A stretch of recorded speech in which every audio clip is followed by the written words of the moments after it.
अध्यक्ष महोदय, मला आपल्या अनुमतीने सभागृहाला आणि सन्मान्य सदस्य महोदयांना या ठिकाणी माहिती द्यायची आहे की एकंदर जे काही लाडकी बहीण योजनेचे रजिस्ट्रेशन फॉर्म्स जे आलेले होते ते साधारणपणे 2,63,83,589 इतके फॉर्म्स होते आणि यापैकी साधारणपणे 2,43,82,936 इतके फॉर्म्स हे विभागाने ग्राह्य धरले।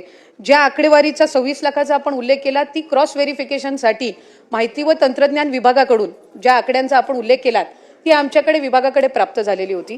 साधारणपणे महिला व बाल विकास विभाग म्हणून आणि सर्वच सन्मान्य समोर बसलेले वरिष्ठ सदस्य आहेत, अनेक वर्ष त्यांनी सुद्धा मंत्रिमंडळामध्ये वेगवेगळ्या खात्यांमध्ये काम केलेलं आहे। एखादा विभाग ज्या वेळेला एखादी योजना आणतो त्यावेळेला दुसऱ्या विभागाच्या डेटाचा त्यांच्याकडे ऍक्सेस नसतो, तो आपल्याला त्या विभागाकडून मागवायला लागतो। उदाहरणार्थ मुख्यमंत्री लाडकी बहीण योजना ही महिला व बाल विकास विभागाकडून राबवली जाते। नमो शेतकरी योजनेचे जे लाभार्थी आहेत यांचा लाभाचा डेटा जो आहे तो कृषी विभागाकडे असतो। तो आम्हाला साधारणपणे जानेवारी महिन्यामध्ये प्राप्त झाला आणि त्याच्यात आम्हाला लक्षात आलं की नमो शेतकरी आणि लाडकी बहीण योजनेचे काही कॉमन लाभार्थी आहेत, मग त्याच्यामध्ये त्यांना 1000 नमो शेतकरीचा लाभ मिळतो आणि वर्षे 500 जे आहेत ते लाडकी बहीण योजनेतून मिळतात। तसंच माहिती व तंत्रज्ञान विभाग असेल, शालेय शिक्षण विभाग असेल, अन्न व नागरी पुरवठा विभाग असेल, अशा वेगवेगळ्या विभागांकडे या संदर्भातली माहिती महिला व बाल विकास विभागानेच मागितलेली होती। त्यानुसार माहिती व तंत्रज्ञान विभागाने साधारणपणे 26 लाखाचा डेटा दिला जो आपण या ठिकाणी आता सभागृहासमोर मांडला। या डेटाचा आम्ही पूर्णपणाने क्रॉस व्हेरिफिकेशन केलं।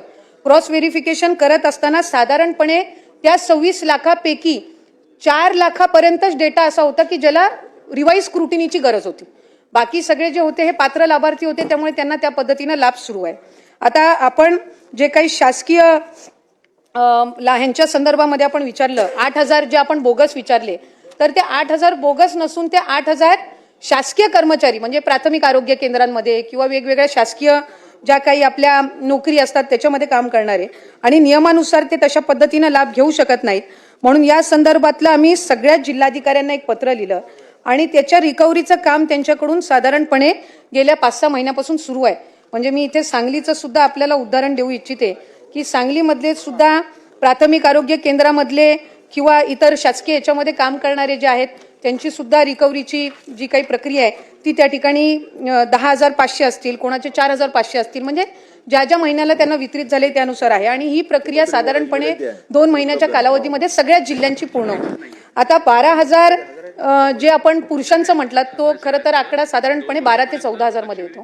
ज्या वेळेला ही योजना सुरू केली त्यावेळेला निदर्शनास आलं की अनेक अशा महिला आहेत ज्यांचं स्वतःचं वैयक्तिक बँक खातं नाहीये, त्यांचा आधार कार्डला त्यांच्या घरातला जो पुरुष असेल, मग वडील असेल, भाऊ असेल किंवा पती असतील, यांच्या अकाउंटवर ते शासकीय योजनांच्या वेगवेगळ्या लाभ घेतात। म्हणजे लाडकी बहीणच नाही पण ह्या व्यतिरिक्त सुद्धा बहुतांशी योजनांचा लाभ हे त्यांच्या घरातले जे पुरुष आहेत त्यांच्या खात्यावरती घेतात।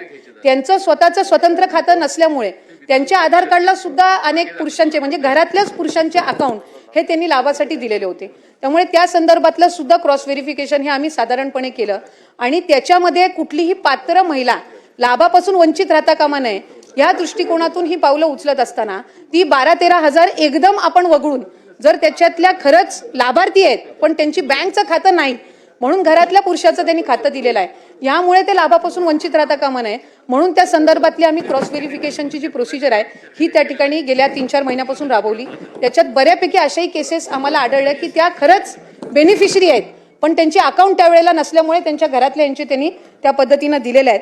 त्यामुळे अशा पद्धतीनं प्रक्रिया करत असताना KYC जे आपण सुरू केलं याला साधारणपणे आम्हाला 8 ते 9 महिन्याचा कालावधी ती KYC प्रक्रिया ज्याच्यात 13 बाबी पूर्ण कराव्या लागतात, मग ती प्रक्रिया आपल्याला सुरू करता येत असते, तर ती आम्ही सुरू केली आणि KYC झाल्यानंतर याच्यामध्ये आणखीन जो सुरळीतपणा आहे या सगळ्या सबंध लाभार्थ्यांच्या संख्येमध्ये तो आपल्याला पाहायला